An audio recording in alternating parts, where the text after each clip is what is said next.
سلام علیکم بینندگان گرامی. برنامه اطلاعاتی اخبار با مهمترین خبرگزاری‌های تازه که همکاران ما آماده نمودند مستقیما پیشکشتان می‌گردانیم. فرمان پرزیدنت جمهوری تاجیکستان درباره با احتیاط رخصت دادن خدمتیان حربی که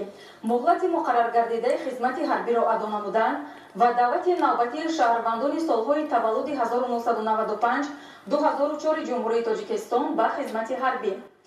مطابق ماده 27 قانون جمهوری تاجیکستان درباره مدافع فرمان می‌دهند خدمتیان حربی که مهلت مقرر گردیده خدمت حربی را ادا نمودند ماه‌های اکتبر نوامبر سال 2000 اگر ما به قدر دستاوردهای نادرترین دوران صاحب استقلالی کشور نرسیم، اگر جوانی را برای جوانی وطنی عزیز فدا نکنیم،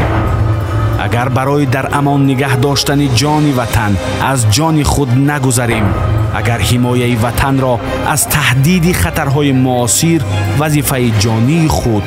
قرار ندهیم، پس مناسب نیستیم خود را جوانی پر افتخار وطن نام ببریم.